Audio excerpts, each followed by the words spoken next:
We're here. Thank you, David, and everyone else for joining us today. It's as I say, I'm fairly new into the role, so it's great to be getting stuck straight in with something like this. So we've done some brief introductions, but for those of you that were a little bit late, my name's Paul. I'm the head of sales for Inbay Limited, and fairly new into the role. So I started on the 1st of July.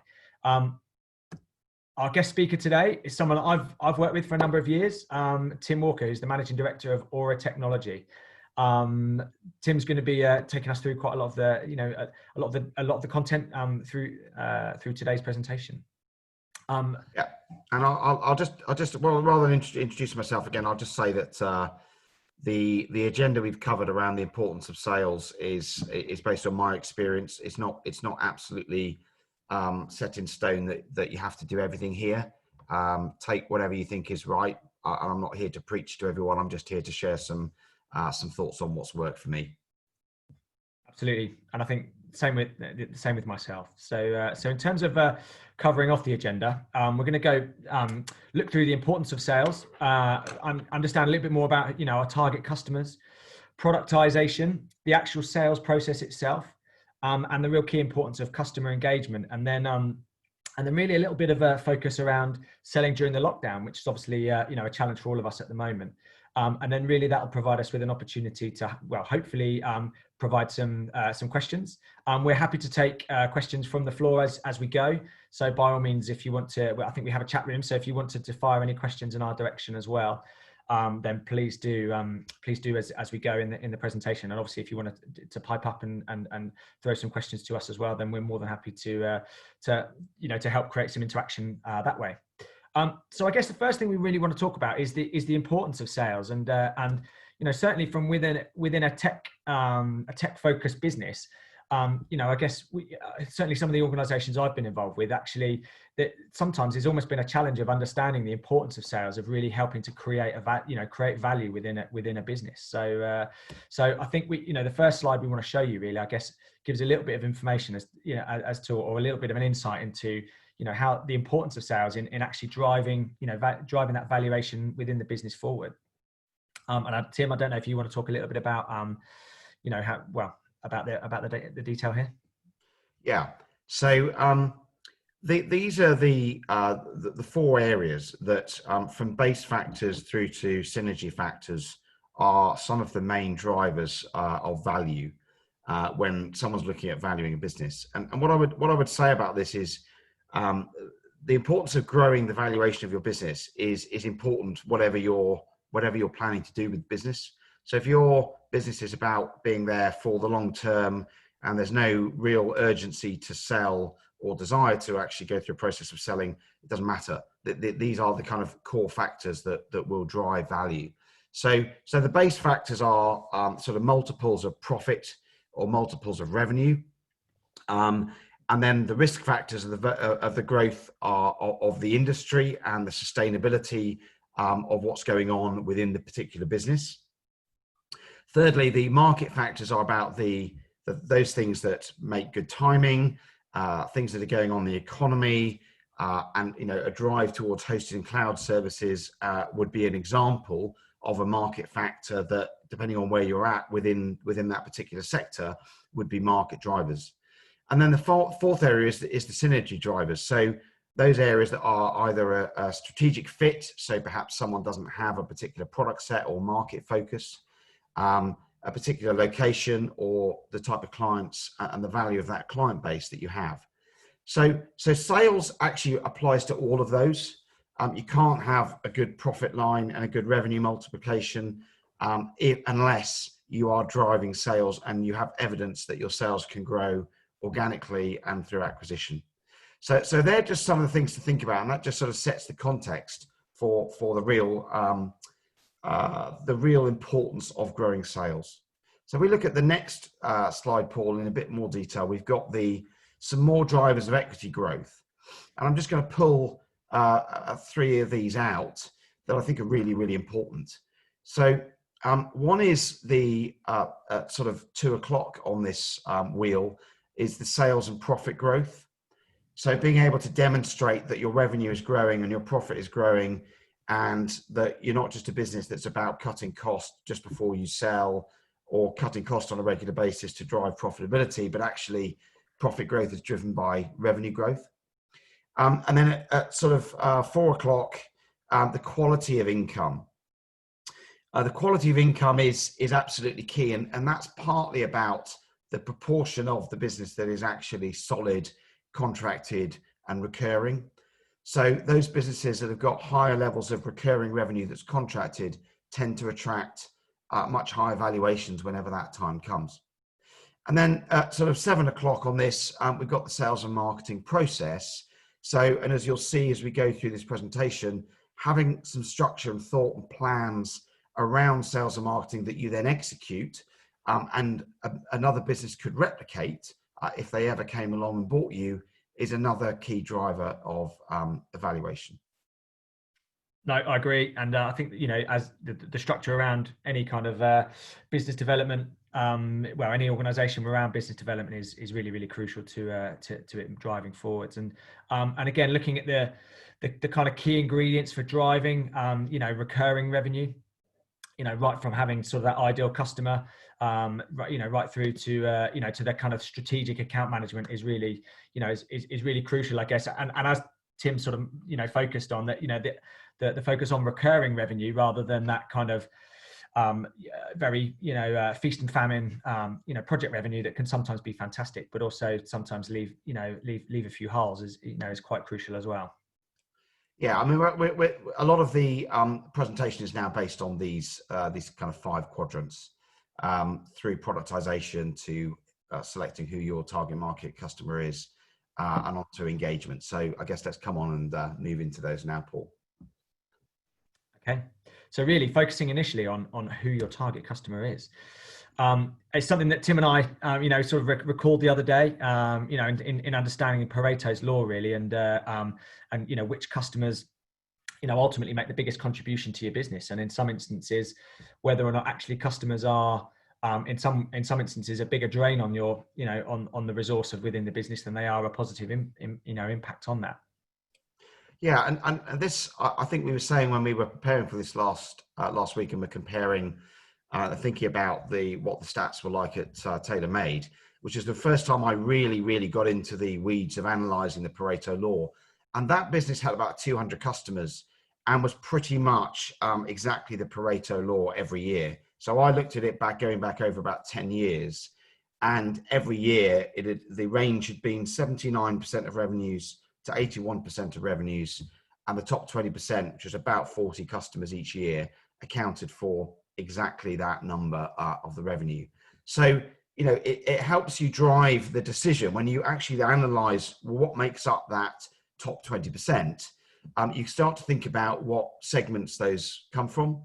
So are they coming from typical S or SME or mid-market enterprise, or are they actually being made up of the public sector? And if they're in the public sector, what parts of the public sector and what size? And then you come down to, within that, what are the vertical markets? So where are the particular core areas of experience and case studies and referenceability that you've got as a business that could help you drive more sales?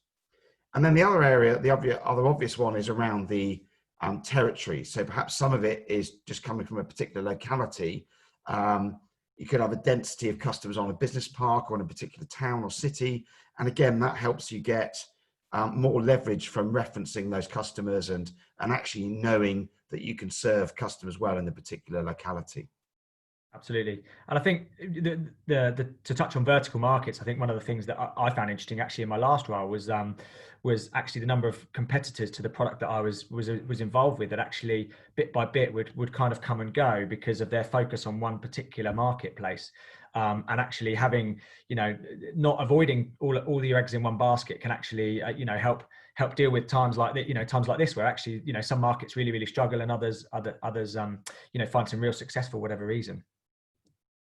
And so by taking this approach to market, I guess more in-depth knowledge can be built up, Tim. Yeah, I mean, that whether you're taking a public sector or private sector approach, whether you're doing a very strong vertical market approach, or you're looking at a territory approach, or anything else, frankly, the ability to get partners in the area that could help refer you in, that you could gain clients through, looking for word of mouth referrals, but actually just targeting your marketing and messaging and having a good base of credibility through case studies and reference sites is a really great advantage to taking a more focused approach to the way that you go to market. Absolutely. And I think even now in the way that the businesses market, it's interesting that actually in some industries, even the old school methods of sending letters out and things like that actually, can be a positive compared to a more, I guess, more modern themes. But by having a detailed understanding of the approach that is going to best suit is really going to, ensure that you maximize your revenue spent on sales and marketing. So we've got some tips to sort of focus on here. So yeah, really understanding, in order to best take advantage of this, it's we believe it's useful for for any organisation to sort of be able to answer the questions below.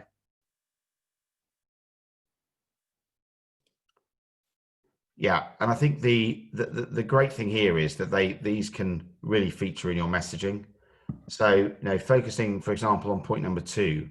Where are the primary pain points that businesses experience, and therefore how can you help those particular organizations that you're trying to target is a really key message. And I think as much of the messaging that can be about showing that you understand that particular company's issues, pain points and their market or the locality is a really important one, rather than the messaging being primarily about how brilliant you are as a business. Because that tends to come later, and you tend to need to build credibility by finding some common ground with that business to start with. And we've got some books and recommended sales structures later on in the presentation, haven't we, Paul? That will show people some good sort of best practice tools that they can use. No, definitely, and I think that's that's one of the things I think I enjoyed about working with Tim. I think we our focus in business development was very much around solution selling. So rather than going into any kind of sales engagement with a really strong idea about what we wanted to push, it was very much about understanding the challenges, pain from within our customer base and helping to to provide solutions around that. So productisation. I guess the benefits of productisation really in helping organisations, simplify the way in which they deliver, services to their customer base, I think is something that's really key, and for a number of reasons, Tim. Well, productisation is a subject that's fairly close to my heart, and I saw it work very well in a much larger business in the early 2000s, and therefore when Iconics was set up in late 2007. We actually invested in productisation from day one, and it really helped us work out what we were going to take to market, how it's going to be priced, and then there's a flow on I think the next slide of how the sort of product life cycle should work. And the same thing applied when I joined TaylorMade. We invested in product management very early on, using a proportion of somebody's time, and then that grew into a full-time product manager and then a second full-time product manager over the course of my time there. And that really helped us turn the business from being a traditional IT support and break-fix business doing projects to much more of the business being focused on managed services. And so these are just some of the sort of big areas that you need to think about around defining the offering, having functionality bundles and pricing very clearly sorted out and measured so that you know it's going to make money. Understanding how you're going to acquire customers, how you're then going to actually deliver and onboard the customers. That could be anything from what the contracts are through to all the various products and services that you need to set up, who are the people that are involved and what's the processes there. Clearly, very importantly, how are you going to actually invoice them and also collect the cash? How will you then renew the customer at the end of the contract? And during the course of the life cycle of having that customer, how will you and what will your approach be to upselling and also cross-selling other services into that customer? And one of the ways in which we did that very simply at TaylorMade, and we do it now within Aura, is a very simple matrix of customer names down the rows, and the columns being each of the product and service areas that you provide as a business, and filling in the blocks of space that is filled by the fact that you engage with the customer around a particular product or service, and then very clearly be able to see where the white space is, giving you your upsell or your cross-sell opportunities. Absolutely. And I think in our experience of having that really, that real productization, it actually meant made the sales process more aligned. And when things were, potentially delivered to a procurement team who would have to go through the process of, sort of picking the bones out of a detailed infrastructure upgrade, for example, there were processes that had been followed into delivering that. And so it's much more straightforward for the business as a whole to deliver. And there wasn't a different approach based on a different salesperson who having a slightly different, desire in terms of what they want to do. And here's an example really of a kind of a product checklist really in terms of, I guess, give some insight into how that's pulled together. Yeah, and this is just an example for, it could be any business, but I think it's particularly useful just to kind of show where, whatever you would use for anything like a sort of product management task list or project management task list, or frankly, tracking any deliverable that you've got going on. This is a really good discipline to be able to just put down what it is that the task is, how it's going to actually help you get a product launched, and then having some owners allocated to it and a suggested amount of time it's going to take. It's really easy to miss the basics of project management when it comes to delivering new products and services into your business. So sell. So, we've talked a little bit about, actually putting the offering together, how we're going to maybe structure that, and so that the rest of the business is able to help deliver it. So what are the key principles really in terms of selling? I guess questioning techniques are crucial really. And I guess I had it explained to me once in sales that we've got 2 ears and 1 mouth. So being able to ask great questions, and really, gain a deep level of understanding is really, really crucial. I think in our desire to help a lot of the time, actually, very often we ask one good question, we get a little bit of a nugget of information, and then really want to explore that and offer a solution based on that. But actually, the 7 levels deep principle really, I guess, goes to the heart of the need to actually really probe, quite heavily with someone, around questioning to actually get to the real heart of the issue. Yeah, it does. And this came out of a book. We'll share the title with you on the next slide in a moment. But the 7 levels deep principle is about continuing to ask questions, because the first answer you get is typically the easiest for someone to give. It's not actually normally the real answer. And you normally have to go quite deep to be able to get what is the real answer. It also shows a really good level of interest in that particular organization, rather than the whole thing being about you being on broadcast. And a lot of salespeople are on broadcast. And whenever I do a role play, which I would do for every single recruit, you probably recall that, Paul. We would give a role play, and it's really interesting to see those people you rule out very quickly, because all they do is talk for 90% of the time. And those that are really good salespeople just ask great questions. The 7 levels deep principle is you get to the real answer, and the answer is personal to them. You don't go 5 levels deep because you're not going far enough. You don't go 9 levels deep because you're probably giving them a nervous breakdown if you do. So 7 levels deep is good. And we've got an example on the next slide. Do you want to bring up the 2 book titles as well? Yeah. So, this is an example of, in a coaching conversation, not a sales situation, but in a coaching conversation, I used this conversation to go through where someone said to me, I asked, well, where do you want to be in 3 years? And they said, well, I'd like to be the general manager of this particular business. And it would have been very easy to go, okay, great. Well, how are you going to achieve that? But actually, it was really important to identify why that was important to them and what was the real reason they were looking to achieve that particular goal. And that, you can use this in anything. You can use this in a one-to-one with your people. You can use this in a sales situation or a sales coaching situation, which we'll come on and talk about later. But these 2 books, and we mentioned the Power Questions book by Andrew Sobel on the last call that we did.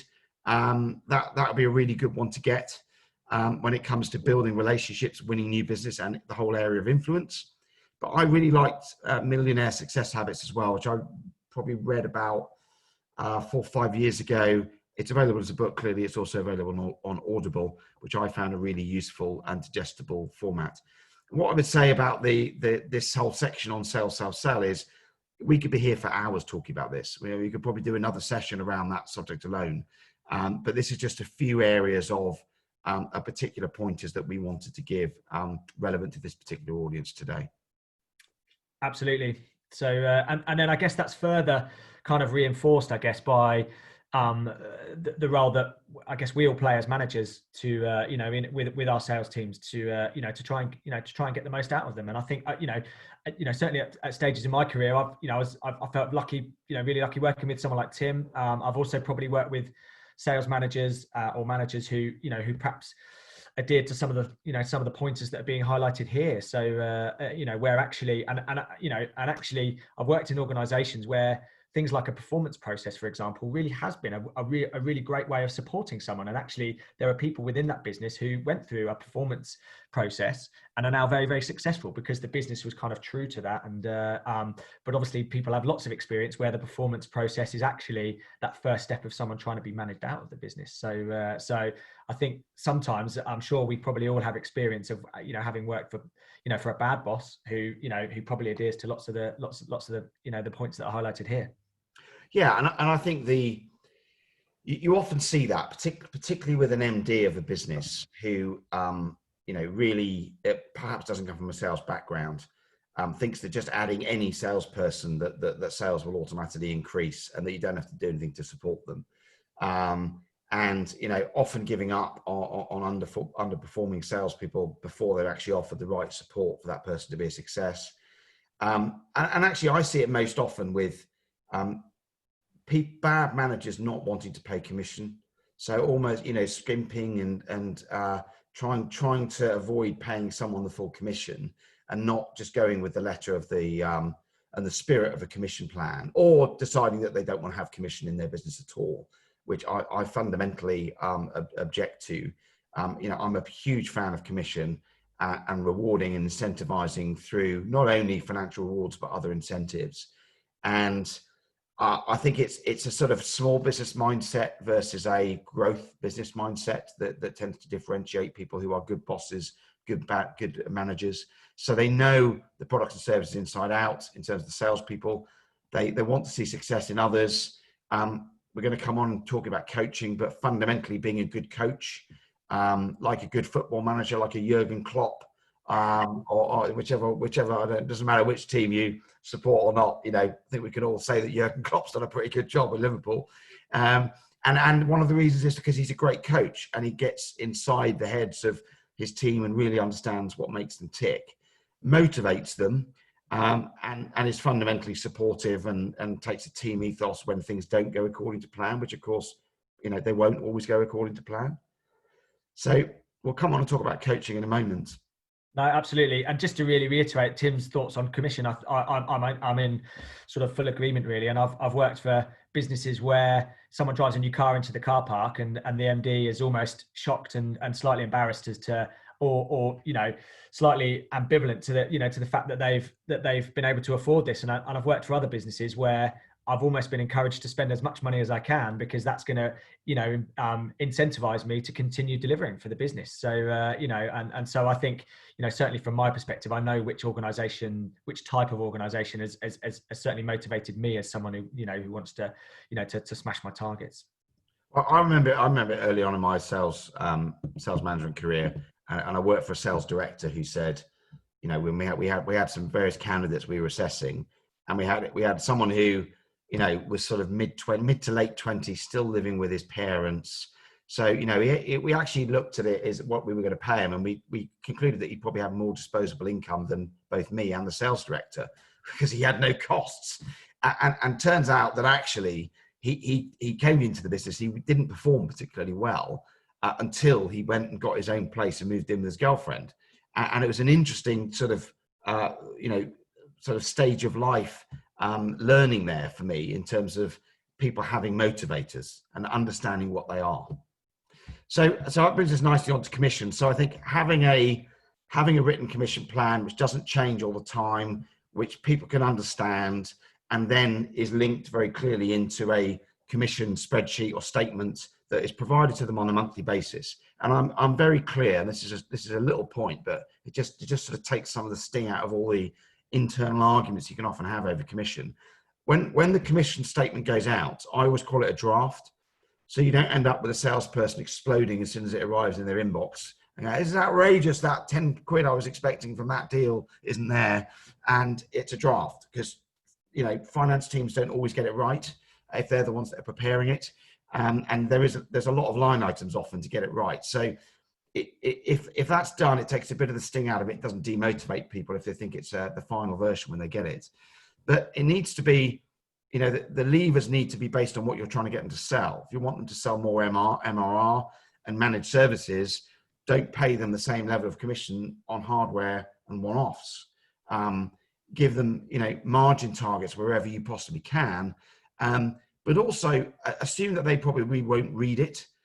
And if they do, they may not understand it the first time. So when, as part of their induction or as part of a launch of a new commission plan, use some examples and make sure that there's a separate presentation to give them an overview of the commission scheme in layman's terms with some worked examples. No, absolutely. You remember it well, don't you? I do remember it well. And again, I mean, to sort of reiterate that, the most straightforward, I mean, one of the first things I ask all of my, the guys that work for me is what they want to earn. And I think I want to then make sure there's a commission plan in place that allows them to have a really clear understanding of then what they need to deliver in order to reach that themselves. So, a good salesperson is someone that, that has a real desire to earn over and above what is put in front of them. And I can think of an example of a colleague in my previous role who had an expensive car and 5 children. So and again, he was a great example of someone that needed to smash his target. His expression was just to keep the lights on. But he had a really clear understanding because of a commission structure that allowed him to understand what he wanted to earn. Sounds familiar, Paul. I've only got having an expensive car and 4 children. That does say, yeah. Sorry, I thought I tried to code that for you. Just at the top, top right of the screen, we've got the Spin Selling book by Neil Rackham. Spin Selling is good. It's one framework that I found useful. You can take quite a lot from that. It's not the only one, and it's not the only one you should use. But Spin is very good, particularly at getting qualification and asking good questions to not only understand the basics of their situation, but also the problems and the implication of those problems. So that's the structure. There really is having a framework, because I think that's one of the things that certainly, again, Tim and the guys implemented at TaylorMade, which we, I guess, adopted Sandler really as our adopted sort of framework, but it meant that actually we were all on the same page in terms of the approach we were taking. I always felt that Sandler was a really, really good fit for how we wanted to be consultative as a business, and I think that's something I've sort of carried forward moving forward. So I think, but having that framework in the first place at least means that whether you're whoever you're dealing with, you're going to get a similar experience as the end user. Yeah, completely. Personally, I think Sandler is the best for the MSP market and for consultative selling in general, because you tend to you learn the discipline of not giving things away for free. And I think we found it useful in TaylorMade, but also Sandler's now in 3 other businesses that I work with as a board member, and they've seen measurable performance in their results pretty quickly. One of the reasons for that is it gives you a structure to use in your sales meetings, in your one-to-one meetings, and as part of your coaching with the salespeople. It gives you a common language and principles to use that you're not just assuming everyone will know. Going through the Sandler boot camp and then going through the regular sort of 6 months worth of dipping in every fortnight into those tools is just brilliant. And no, I'm not on commission, although I'd love to be. But I'm a big fan of it, and I've really seen it work well in this marketplace. Yeah, I'm in agreement. It is good. It's a lot of fun. It is fun. Yeah, it is fun, and I think that then takes us really onto coaching, really. So, and I think this does provide useful preparation for in meetings. I think one of the things that I found useful in a few of the businesses I've worked in actually is not just the coffee shop coaching with between a manager and a salesperson, but also the sometimes that interaction with technical as well. I mean, I actually always really, really valued the when I was in a sort of set frontline sales role, that feedback from a salesperson who perhaps would always come at things from a different perspective, and maybe sometimes be quite well aligned with the with the prospect or the customer. So I think having that ability for to have that quite open relationship and for coaching to be available is really crucial. I completely agree with that. That's a great intro. It's a very much a two-way process. That the manager, the sales director, the MD will learn a huge amount from the salesperson through the coaching process. And one of the things that I've found really useful is just getting out of the office and being somewhere before you go into a particular sales call situation. It's really important to prepare, get in the zone and focus on it. My phone is off at least 10, 15 minutes before walking into a meeting. I do not want to be taking a call from somebody where something's about to kick off if I'm walking into a new business meeting with a client. I want my entire focus and the salesperson's entire focus to be on that meeting. So an agenda needs to be agreed. You need to understand what role you're doing as the manager going into that meeting. Just because you may be the more senior one in the meeting doesn't mean you actually have to say anything. You may just be there in a training and coaching role on that particular occasion. Other times you'll be there very much playing the role of the manager and the senior person in the business. But the real value is about what you do afterwards. It's about, pulling out 2 or 3 things that you want to feed back. They could be all positive. They could be a combination of positive and areas that you think that the person needs to improve. And you want to get their perspective on, as a salesperson, on what you think has worked well and what could be improved next time in those meetings. And over time, you will see gradual improvement in techniques if they're applying them. If they're not, then they may not be the right salesperson. But I found coaching in the field the most valuable form of developing sales teams than anything else. Agreed. And if nothing else, I think actually going along, having that opportunity to debrief over a cup of tea after a session actually can improve your ability to to then deliver the right outcome from that meeting as well. It might be that actually, something said by the client or the prospect actually can be chewed over to make sure that actually it has been interpreted correctly and that actually you end up getting the right outcome. I hate to think how much we spent on coffees. Absolutely, probably too much. But it's good. Well, we didn't always have cake, but it was I did always try and encourage it. But and then I think moving on, I guess again, we're going to talk about a little bit more about some of the sales literature that have has been beneficial to Tim and I, but also from a coaching perspective. I've sort of seen it from 2 sides actually. When I left university, I actually became a qualified soccer coach and working in the US and actually over here in the UK as well. And it's really interesting to see the different principles that that are used in sports and business. But there's some really great literature out there that can really help you understand how to get the best out of your team from a coaching perspective. I think just skip back one second, Paul. But the coaching for performance is about the GROW principle. That's actually a very useful, very simple structure for coaching, and also just problem solving in general. Could be in business, could be in one-to-ones, could be in a team situation, could be in sport, could be in anything. That's a great book around coaching and problem solving. The Keith Rosen book and the Linda Richardson books are both still in print. And are very good. And The Coaching Champions is a really, really good book. It's one of the first I went to when I became a sales manager. And I don't know whether it's in print. You may be reliant on getting secondhand versions of that from Amazon. But if you can get hold of one, that's a really great book to get. I guess to finally, I think taking that coaching approach with your team, ultimately, it can help make the salesperson feel really invested in. I think if you feel like you're going out into the field and you're really on your own, and it can be a lonely existence. So I think actually really feeling like sometimes it can feel like you're being scrutinized, but I think if done the right way, it can really feel like you're being supported properly, and that your growth is important to the business. Yeah, absolutely.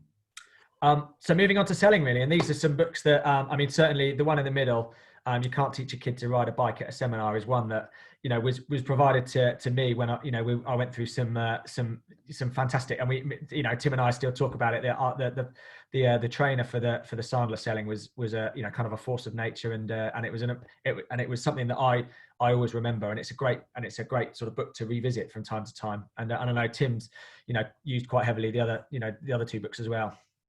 Yeah, the Sandler Rules is a great one to just have a sort of intro to the techniques in not quite as long a read.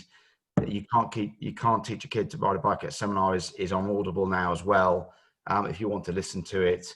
And the spin selling is just a great intro to kind of problem identification and good qualification of a particular sales situation. So those are three that if you read nothing else, I think you'd find those very useful sales guides for this particular industry.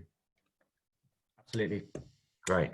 And then really, we're going to talk a little bit about now the 9 block goals, which really focus on, I guess, really getting a good understanding as to the competence to a degree, or the of your sales team, and what specifically you can maybe do as a sales manager or as a director of your business to help get them, to help understand the situation, and then perhaps facilitate improvement in performance. Yeah, and again, this will probably resonate, and aspects of this will be in, I'm sure, everyone's businesses to a degree. But this is just a methodology to kind of look at some of the key ratios, like pipeline level in relation to target, so cover ratio, things like that. We'll come on to talk about in a second. But it gives you a structure around which you can coach, and people understand the terminology you're using. It gives you the ability to clearly articulate the expectations that you should have in place for the salespeople. And then it gives your salespeople the ability to self-report against those. So if people know that you need a minimum of a 3 times cover ratio, which is your pipeline is 3 times more than the sales target in a particular month or quarter, that's a very simple thing to understand. And people know what they've got to strive for.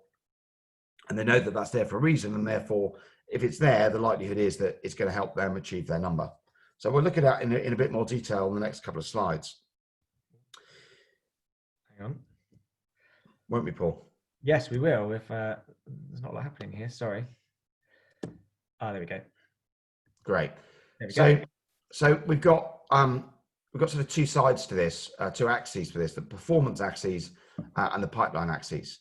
So the performance is about the focus on closing, about the performance in relation to negotiation skills, and then the pipeline is about their demand generation and pipeline building skills. So one's about the actual selling, the other's about actually developing the pipeline. And we've got 3 levels of performer here: a 1, a 2, and a 3 in relation to performance. So a 1 is someone who's 100% of plan, of target. A 2 is 80%, and a 3 is someone that's less than 80%, where we're saying that is the minimum benchmark in the case of this example, where we're expecting someone to be performing. And then in relation to pipeline, we've got an A is they've got 4 times their target in their pipeline, a B has 3 times their target, and a C has less than 2 times. And we know that if they've got less than 2 times, they are very unlikely to be able to hit their target. Absolutely. And this ultimately, I think in simplistic terms, I know previous businesses I've worked, a colleague of mine referred to it as the will and the skill, really. So, the performance really is that skill to be able to, to go and close what's out there. And I guess all the best salespeople have that real constant drive and will to continue topping up their pipeline, and probably a bit very hungry and, constantly relentless in looking to deliver that. So now I'm sure all of you in looking at this can probably almost start to fill in names of maybe members of your sales team and where they fit. So, but I think this is really good indicative kind of platform in order to help you maybe do some initial evaluation for all of your teams. Exactly. So we've got depending on how you set these yourselves, and as you can see from the right hand side, you could set these at 80 being the minimum, 60 being the minimum, and 80% and above equaling an excellent performer. But you've got the ability here just to look at one extreme to the other. So someone who is a C2, a C3 is they are a low performer and they've got a poor pipeline. So they're not actually generating sales. They don't have the pipeline. Now, you might look at them on the bottom left and think, well, are they very new to the role? Are they developing? In which case you might think that's acceptable, and you'd be looking at how they develop throughout this matrix. Or you might think, well, God, they've been there for a year. They're just simply not hitting target and they're not got the right pipeline. I'm questioning whether this is the right role for them. All the way through to someone top right who's an A1. They're an excellent performer and they've got an excellent pipeline. So they have historically been performing well over the last quarter, and we can see from their pipeline they've got at least 4 times quota in their pipeline, and therefore they are likely to continue to perform well.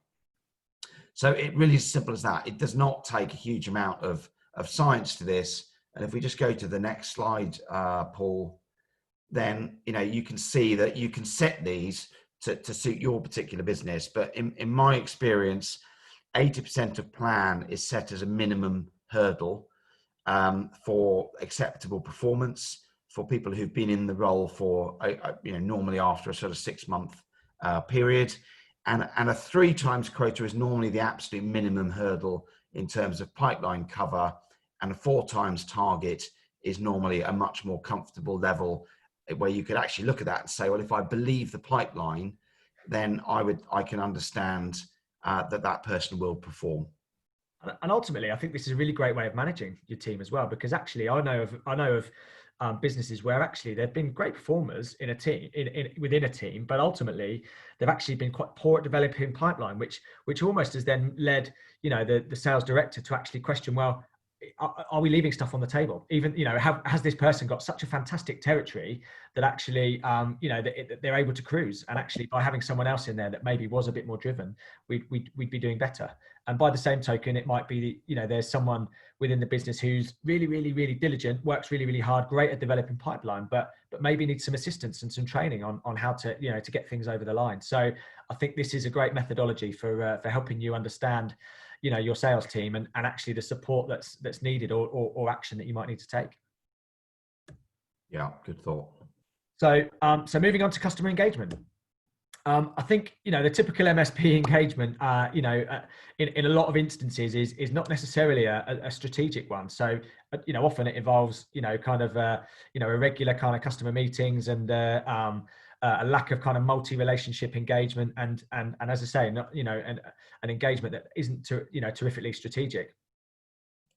Yeah, I think that the content here really comes from experience of what we hear in the market when we go and compete with other MSPs, and it also comes from what I observe working with some MSPs in a consultancy manner and on the board. You don't see regular structure around customer reviews, so there's no plan for that. We've got some thoughts on that on the next slide. If actions are taken away, they're frequently not delivered by the next meeting. And I think that there isn't an evidence of a director through to middle manager through to engineer relationships. So you often find that the account manager is the one who's really got the relationship with that client, and you can then see that either a single director or a single account manager having the main relationship, you're very susceptible to, if someone leaves, once their non-compete's out of the way, you can lose that customer, and therefore MSPs like this tend to see higher levels of customer churn because they're not locking that client in at all levels. Absolutely. And also you see no real strategic engagement. So most MSPs don't understand what good strategic engagement is. That has to take place at director level. If you get that right, you will end up delivering what that organization wants from a technology point of view. And this will be familiar. The next slide will be familiar to some of you. And it's just an example contact grid and structure for how you could think about engaging with your clients. It's not going to be a catch-all for everyone. So this is obviously something that you would very much tailor.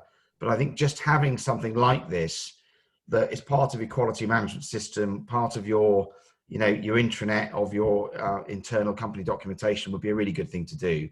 All the way from weekly service calls where that's appropriate and where something in particular is going on, through to what we regard as the standard, which is that monthly service review meetings happen either by phone or Teams or Zoom or ideally face-to-face. But I think the whole world is going to have moved on to a point where we're probably not quite so hung up on face-to-face meeting in person anymore. And the quarterly meetings are really the opportunity to take stock and do a strategy review. So really understand at director level where that organization's going, what's happened over the previous quarter from both sides in terms of what you both committed to deliver around their evolution of technology.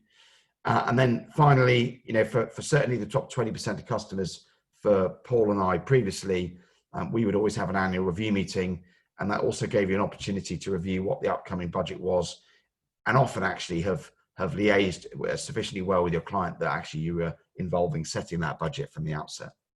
Absolutely. And I can think of an example actually of a customer we took when we worked at TaylorMade, where the first example of their director engagement with their previous provider was actually after they'd already formally submitted a notice to move away from them. So, and it was really clear, by then they'd already met, directors from within TaylorMade. They'd already, had kind of a multi-layered engagement, and were already really aware of the difference in approach. And I think that's moving really on, to really highlight the benefits of having that strategic engagement with customer. As Tim said, it allows you to actually really, really show that you're a trusted advisor. So, we did certainly sit in some kind of budget setting meetings with our customers to actually help them, be kind of almost like open book with us in discussing how they were going to spend their IT budgets for the upcoming year. Yeah. So I think if you're involved in that, you're gonna get a significantly bigger share of the spend than you're likely to if you're not engaged in that way. So much higher levels of MRR, much more predictable one-off project spends and hardware spends. You tend to be the go-to choice for hardware and software and other products. You tend to get much longer-term contracts in place, and therefore overall significantly easier as an account manager and as a business to predict the regularity of revenue that you're going to get. And coming back to our valuation drivers that we had at the beginning, that is obviously a key point of value, that you're able to predict and understand the regular revenues that you're going to get as a business. Absolutely. And I think it sort of removes that overall potential challenge of having one person. It might be a really great relationship you have with the stakeholder within the customer. It might be that one account manager has a great relationship. And in a way that is a positive, but also represents a risk to a business. So I think that, these Tim and I sort of reflected on a few of the customers that probably, that really felt strategic with us at TaylorMade. And it really did feel like a partnership. And actually, even to the point where we'd, more often than not, when we'd have that kind of quarterly or annual review, we'd actually go for a bite to eat with them and actually, really got to know them on a deeper level than maybe just a sort of supplier and customer relationship. And I think the acid test is, people refer to it as that. After a period of time, they don't think of you as an IT supplier. They think of you as their IT partner and will refer to you as that.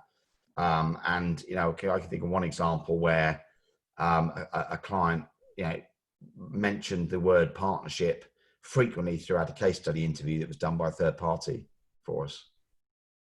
There you go. Okay.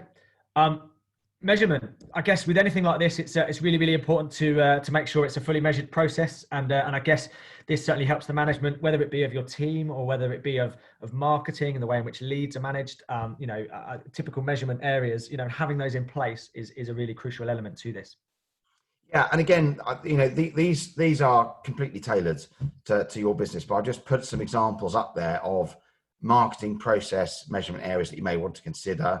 From leads being called within a certain period of time, 3 attempts to engage within a certain period of time, having a plan for how you're going to nurture it if you can't get engaged to start with, being very good sort of marketing KPIs. And you would have SLAs around response levels to clients. Having SLAs around response levels to prospects is as important, if not more important. Otherwise, you're not going to grow your client base.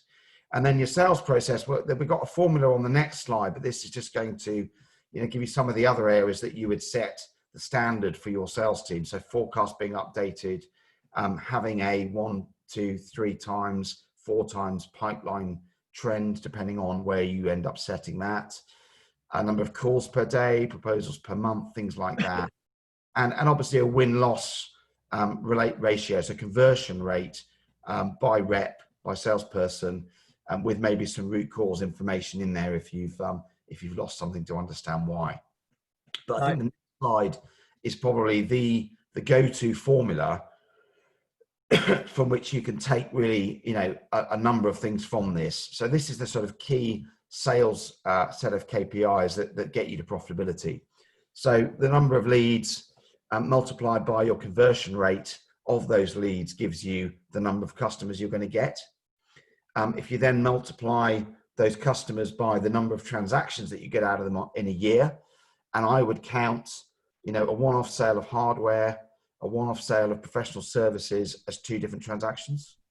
I would count 12 monthly transactions from IT support, for example, 12 monthly transactions for wide area network services as 12 separate transactions, so a total of 24 in total. And then you take the average value per sale for each of those transactions, that gives you your revenue. And then you multiply your revenue by your profit margins for each of those product lines, that gives you your overall level of profitability. So thinking about from the very outset, the number of leads and the activity levels that your salespeople are doing to drive the number of leads, and then all the coaching that you're doing around converting those into new customers, and then also thinking about coaching coming in from an account management perspective to drive as many new transactions as you can using that white space analysis. Those are some of the levers that you can pull that drive the variables here that are going to overall increase your revenue and increase your profit. Absolutely. It's as easy as that, isn't it, Paul? No, it is, and I think that can even provide you benefit when it comes to things like the divvying up territories, understanding. Most salespeople will argue that they don't get enough leads, and we've certainly seen plenty of that over the years, and so by having that measured process, is your marketing up to scratch? And it might be, and what coaching and training is required. I think all of by understanding that process, it allows you to not only understand it yourself, but perhaps feed it back to the relevant people. Okay, and I guess the elephant in the room really is coronavirus, COVID-19, that we've obviously all it's impacted just about everybody over the last 6 months really. So we wanted to sort of put a little bit of focus on selling during lockdown and some of the challenges around it, but also some of the ways in which we still feel it's feasible if done correctly. So I guess initially. Again, it's one of those challenges. I know. With the sales team that I was involved with in my previous role, it was there was in a lot of instances, some of the less proactive sales guys felt like there was a number of excuses, I guess, that were thrown out, that no one had any money and people were being laid off, and it felt like a sensitive time, and also that a lot of business decision makers were had far more important things to worry about. I think people have got slightly more time on their hands to be able to engage in conversation. And it depends what conversation you have. If you're hammering someone to get a deal over the line by month end and using all of those kind of cliche techniques to try and do it during this time, you're probably going to be much less successful than someone who's just engaging in a good business to business conversation with somebody. That's likely to be far more beneficial and ultimately lead to better relationship, which will lead to more sales. Absolutely. People, it's amazing to me the number of organizations that were from the top quite anti-remote working, bit old-fashioned, didn't really want to do it, were a bit suspicious of what people were doing at home. The fact that now everyone has had to do it means I think those barriers are completely broken down, and it will be so much more the norm for people to it doesn't matter where that person is. They'll just be available through a Teams session or Zoom meeting, and you'll be able to get in contact with them and do business in the same way you would normally be able to do. Absolutely. And some of the things that Tim and I sort of discussed in the run up to this session that, as to reasons to be positive, I guess, within, during coronavirus are that, businesses are, in a lot of instances, are quite quiet. And that I've been amazed at the number of times I've phoned an organization, and actually it's the MD that's answered the phone. Maybe they furloughed some of the reception staff or some of the guys that would, normally be in an administrative role. So that was something that, and in some instances it might be that actually been trying to get hold of that decision maker for a long, long time. I think everyone's kind of got a lockdown story to tell. You might have seen my daughter come in the room about 20 minutes ago, and I think we've all seen newsreaders having that experience, and so lots of people working from home. There are still people in offices, so there's lots of stories to tell about what how social distancing conventions have affected their workplace. And actually, I don't know. In my experience, people have actually been much more giving of their time, or much more open to sort of discussing that. I don't know what it's been like for some of you people out there, but and also I guess there's a number of sectors in which actually business is okay. And business is in some instances booming. If you're working with a medical company or a supermarket supplier, there's actually real positivity, and some of those companies are actually really, really busy. Yeah, definitely.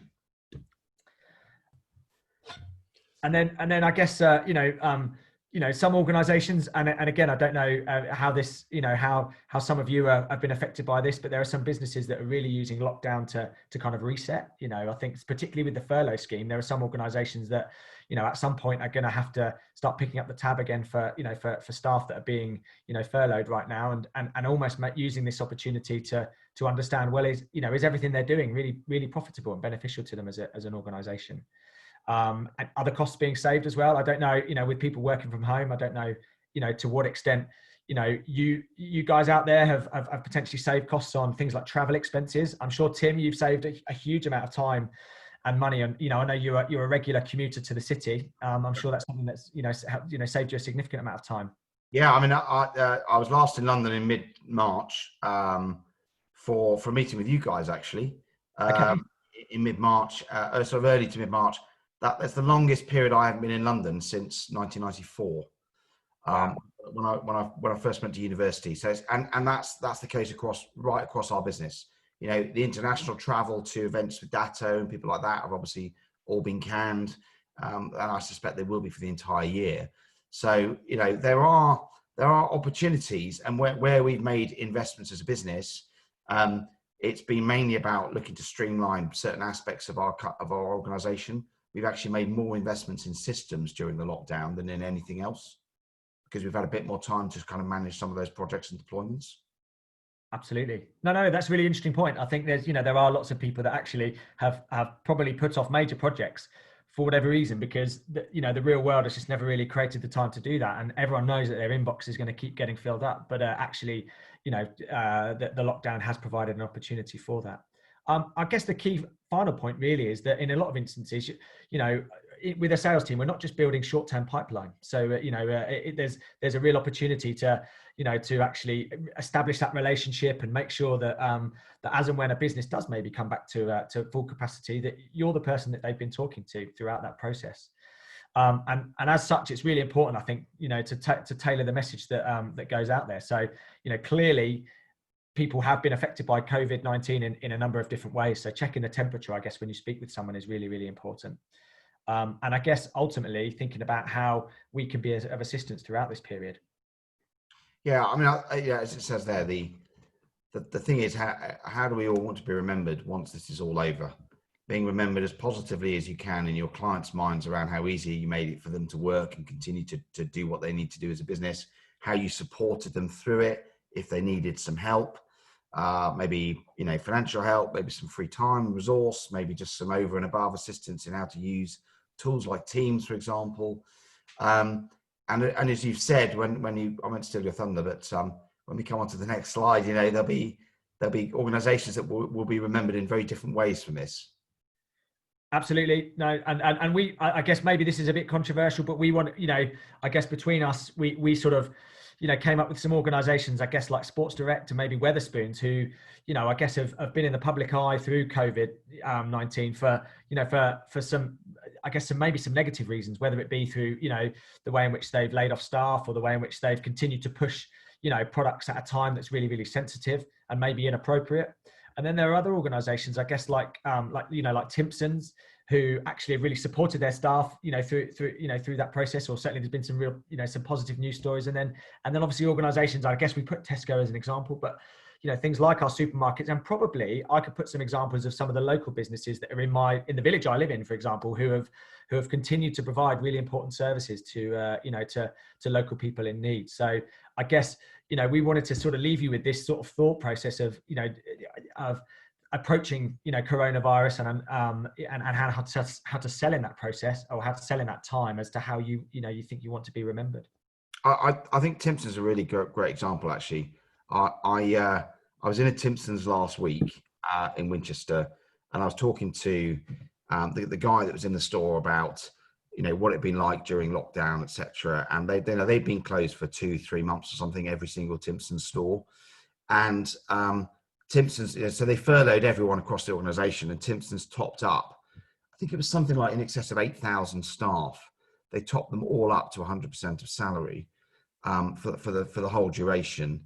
And the fact that you had that staff member talking so positively about the way that he'd been treated. Now, I know lots of MSPs won't have done that, and that's fine. And but actually, it's about those people, whether they're your clients, your staff, your partners and suppliers, all feeling that you've actually done the best thing you could during this particular time, because they're obviously big advocates for your business, whatever sort of stakeholder they are. Absolutely. And I think over time, the more your customer, the more your salespeople get to know your customer base, the more candid they'll be in scenarios like that. So I think it's so yeah, Tim, you're right. Timpson's is a good example of that. So really, that brings us to the end of the presentation. We've run over slightly, but I guess the first thing I would really want to ask whether there's any questions from the floor, anything that anyone wanted to add, to ask, or indeed to add to the content that we provided you with today. I've got one, if there's no one else. Okay, thanks, David. Thank you very much, first and foremost, Paul and Tim. You've not run over time. You've run to the time that I gave you, so you've run on perfect time. That's my fault. On that note, you may see a few people drop off because they may have commitments, and I'll kind of formally thank you at this very point here, but I'd love to go into some questions because I think there will be some. So I had one previously, which was around the pressure on salespeople. Let me park that for a second, actually, because I think Timpson's is a really interesting piece. They have a great policy where they empower their staff and give them the ability to refund a mistake in an issue. So they're a company that has a great culture within them. So it's interesting you mentioned them there, because that just brings that back to memory for me, which kind of leads into my question, which is around salespeople. And you mentioned those type of discussions, me hitting on the phone, trying to get that sale because I'm desperate at the end of the month, and how that's not particularly successful, and particularly not successful right now. And my question's around, I guess for many in the room, they don't have mature or numerous sales forces, okay? Maybe don't have the experience that maybe you guys have in the past, or maybe I've come from a little bit. There'll be a few that do, but many don't in this room. So how do you find that balance, and how do you manage those sort of people? Or maybe is it about me cutting my cloth so Paul doesn't feel the pressure that he needs to sell something that last day of the month that he's out? Maybe I can't afford him. So just on that piece, how, if you're a smaller company that's not used to having these animals, and I want an animal, but maybe, yeah, how do I do that? And how do I take that pressure off that person? I mean, look, if you're far less likely to need to go and start, pulling all the tricks out of the hat in the last week of the month if you've got enough in your pipeline, because you tend to find then that there's much less pressure in the last week of the month, and actually you end up being able to manage and balance your deals coming in across a quarter or a monthly period, so you don't tend to find that the MD or the sales director, whoever it is breathing down your neck because they need the number, because you haven't done your number. But and I think that having been on the receiving end of that, when the tables are turned and you become an MD out of a business, you've got far more engagement with suppliers, and there are some vendors out there. I won't name names, but there are vendors out there that have very little in the way of contact and good account management that is about getting to know their clients and keeping in touch with that business. And if you're not very good at that, when you suddenly get a call from someone out of the blue that you haven't heard from for the previous quarter or the previous month, and they're looking to try and do a deal with you, I have relatively little sympathy with that. I'll do what I can if it's going to help my business, but other than that, the likelihood is I want to be sold to when it's the right time for me, and I want to be, want to be doing that with someone that I've actually built a good working relationship with, and I feel that they're actually genuinely interested in my business. So I think that's key, as well as just have enough in your bloody pipeline to start with, and you don't need to be desperate. And what does that desperation result in? Normally giving price away, or adding something in, or doing something else to try and get a deal over the line within a time scale. So Tim, what's my journey on that as the MD to help that not become a desperate situation? Sorry, say that again, Dave. Yeah. So what's my journey as an MD? So rather than me on the sales side of the fence, so it's my business. How do I engender that right habit and taking away that pressure? So it's healthy pressure rather than unhealthy pressure. Well, I mean, it comes back to those KPIs. You know, you've got to encourage pipeline building across the organisation. The salespeople have got to do that themselves. The marketing team, if you have them, have got to be, you know, accountable for delivering the marketing qualified leads. Salespeople have then got to be held accountable for following those up and turning them into sales qualified leads that can then turn into pipeline. And it, you know, it's about that funnel, you know, has got loads and loads and loads in the top that's unqualified, and then it turns into suspect opportunities, and then it starts to get more qualified and turn into prospects. Most people's issues is that they're not focused enough on having a process around that, so that there's enough going in the top that then by the time it gets down to the bottom and is fewer in number, that they're well enough qualified, that they've been taken through the process, they've been educated, they've been nurtured along the way. And that's where I think, you know, MDs need to be very involved in that process, and tracking those KPIs, a lot of which we've given you in this. But it comes down to both the marketing process and the sales process. And if that's working the whole time, then I think that's a really good way of doing it. I think another thing is it's a little bit like, as an MD, what I don't want is to start a recruitment campaign for a new role that we've got in the business. At the moment, I realise I've got the need for that role. You know, I want to be recruiting all the time for engineering roles, for sales roles, for account management roles, etc., because I want to be building a pipeline up, because it may not be the right time for that person to leave another business, and it may not be the right time for me to bring them in. But I want to know who those people are all the time. I want to always be recruiting in the same way that you should always be prospecting and nurturing your pipeline. Thanks, Tim. I completely agree with Tim. I think actually continued prospecting is really key to making sure that actually, that over the course of a quarter, or, you know, for example, you can much better measure somebody's performance. And I think, you know, there are, you know, rightly or wrongly, there are sales guys out, sales people out there who are, you know, see themselves as great closers, but maybe don't want to put in the hard yards to actually continue to top up their pipeline, or you know, actually almost get slightly happy ears, I guess, as a to coin a phrase, around how likely, you know, the stuff they've got in their pipeline is to close. And maybe that's again due to an aversion to really wanting to get back on the phones and create new opportunity. So yeah, I think ultimately it's about having that structure around, you know, how KPIs are managed, but ultimately having probably that continued desire to always recognize that you need to keep topping up the funnel in order to ensure that, you know, the well won't run dry, at some point. Yeah, thanks, Paul. Who else has a question for these guys out there? There must be someone wants to know some of these clever chaps. Stunned silence. Looks like we've got off lightly. Well, I don't mind asking a question, actually, chaps. It's Perry. How are you? Hello, Perry. I'm good. Yeah, how are you? Yeah, very well. Thank you. Very well. First of all, echoing David's comments here, thanks for that. It's a really good session. It's been really, really interesting. The piece where I feel that Urban fall down is around that account management that you mentioned there, Tim, and I've heard you talk about it a number of times, and for some reason I just can't learn or make it stick in my business. What tools do you use other than what you showed us there, like the simple Excel sheet, which is currently where we are, very similar to what you've got there, and it ties into our discovery and sort of gap analysis that we do, and we transfer that into the roadmap. Are there any other tools or any other, you know, tricks of the trade that you could share that would help make that stick? Just to put some detail around that, I created something, but I feel that I've created a sledgehammer to crack the walnut, and it just feels too complicated, so clients lose interest in it. So I'm looking for a simplistic approach to it that still addresses areas.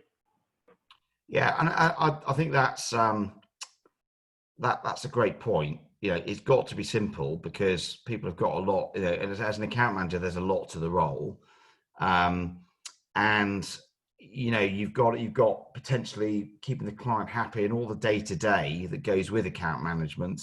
But actually, I think a combination of having some level of understanding of what that client's roadmap is, so some sort of structure within which you're working. Within the case of Aura, that and also at TaylorMade, and I'm sure there are lots of other businesses here. I know that Andrew from Abyss and Bruce from ProDrive, for example, use a kind of roadmap or technology review framework to kind of run things to a sort of IT strategy. That helps because you've got something to be talking to the client about on a regular basis. The white space analysis and just using a spreadsheet is a brilliant way to just keep it simple. You don't need to make it much more complicated. I know there's been some chat going on here about how you could do that in Autotask, and that's obviously great if you can automate it to a degree because it's easy to produce and maintain. But I also think that's simple, gives you something to go to and look at, and it also gives you a clear snapshot as an account manager of what clients you've got, what they spend, and where they spend it. So that's very key. And then if you combine that with what is my cadence for keeping in touch with my clients on a regular basis. So we look at mid-market clients and above. So 50 users and above is the absolute minimum. It is right for us to be in there every month. And in some cases, we're in there every fortnight. And at the moment, that's done by Teams, which is working brilliantly. So mapping that and also knowing when you're going to be engaging with your clients and what you're going to be doing. So what's your prep for that? What does a standard monthly service review agenda look like? What does a quarterly strategic review agenda look like? Kind of having all those various different levers that they're all very simple to produce, but you actually got to sit down and produce them in the first place. If you do that and think about what works well for you, then I think you'll get the best out of account engagement. And then the other piece around that is then what you do to market to them, to clients, and what you do to maybe socialize with them. So that's obviously, you know, there's a fine line there between socializing and bribing them. But, you know, in most cases, people strike that balance fine.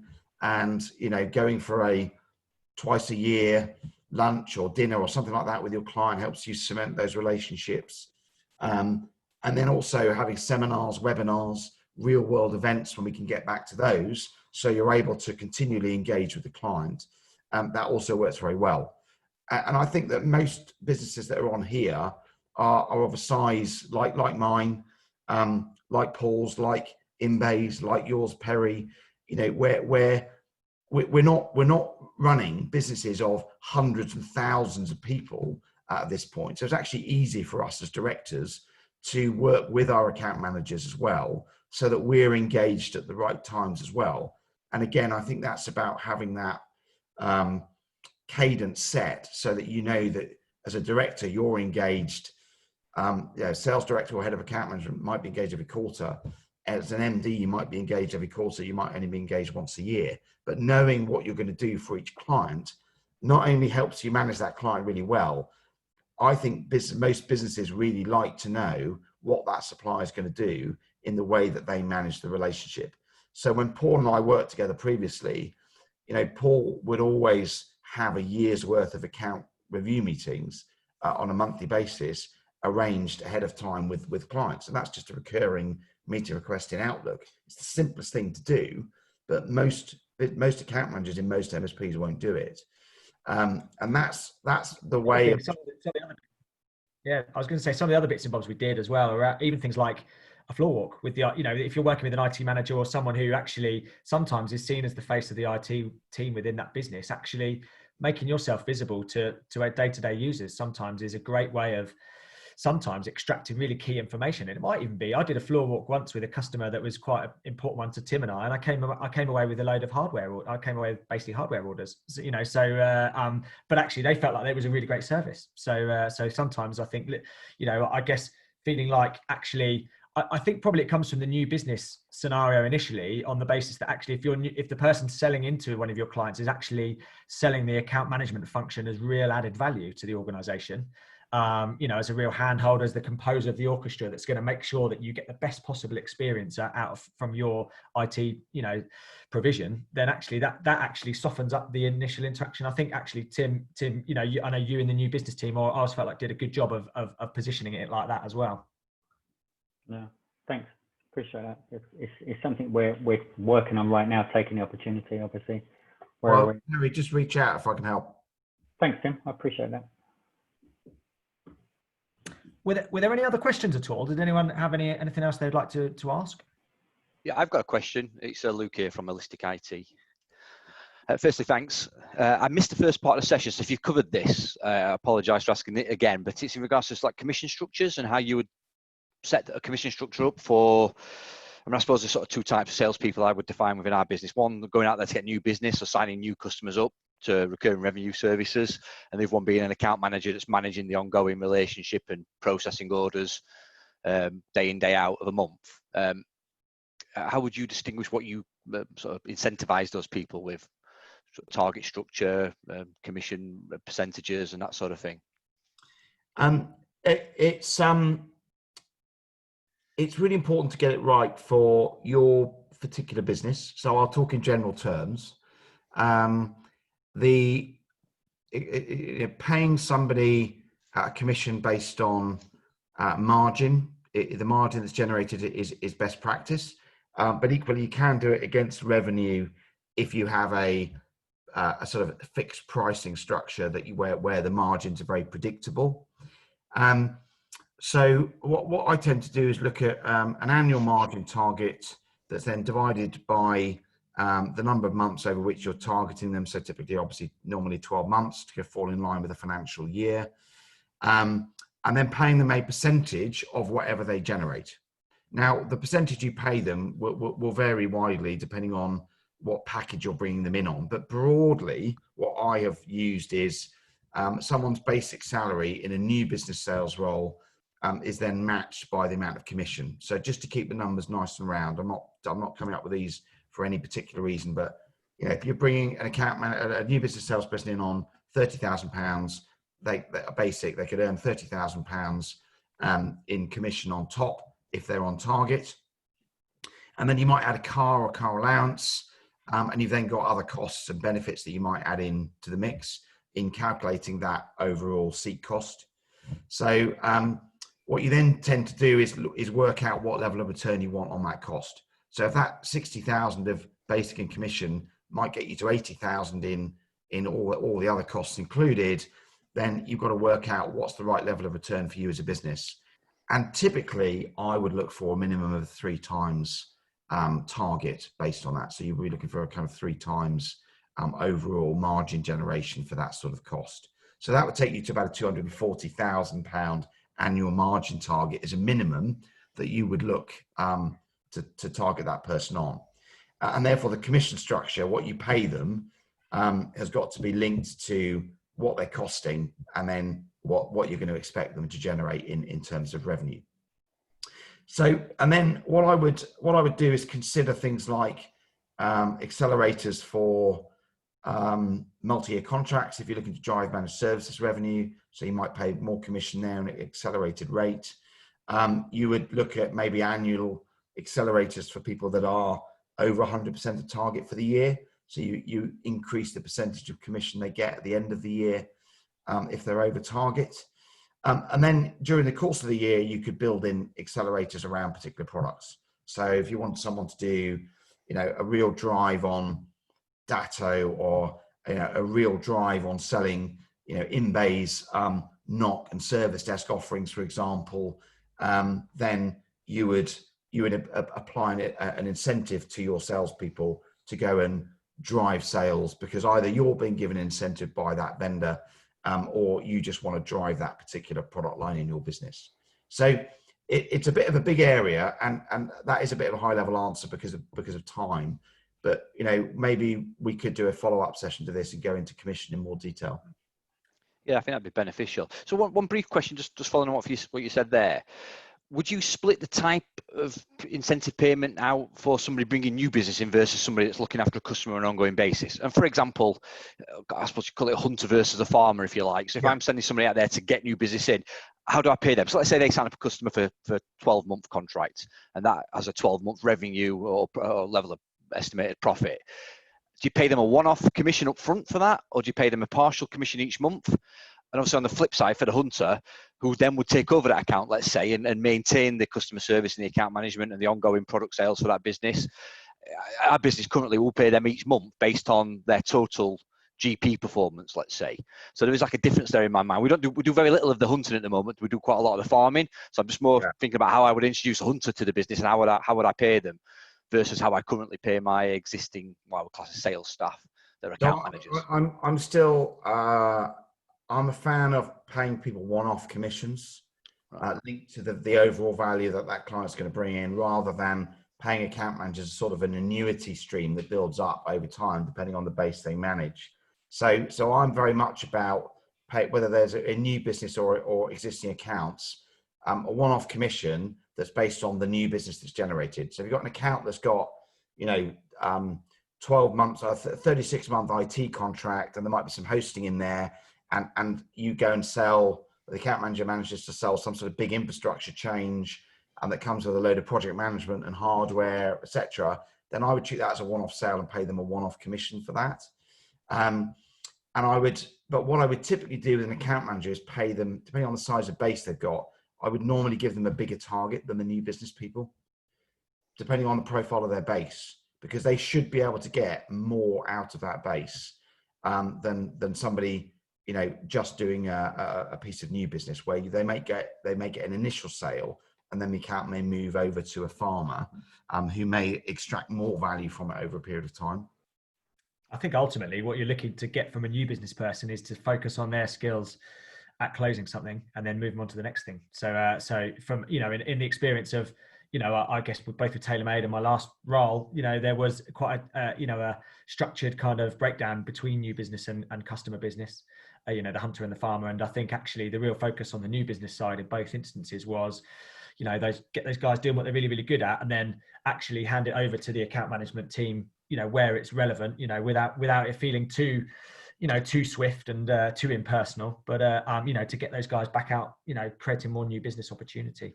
And I think going back to the whole question of commission, one of the things that I think both as a sales manager and as a person on the other side of it, getting my commission structure handed to me, having something that's simplistic and allows you to really understand what you want to earn, and I think, and I don't know if you, and apologies, Luke, if you missed the bit that we sort of talked about, the kind of guys that actually have a really, that straight away get their commission structure. And it might say that, let's say, for example, it says £60,000, but actually they've decided they want to earn 75, and your commission structure is delivered in a way that's simplistic enough that allows them to work out what they need to do in order to get there. Because I think that's, it can be quite demotivating, as someone who's been on both sides of the fence. I think it can be quite demotivating if you don't really know to any given degree what actually you're expected to deliver in order to reach the financial target that you want. So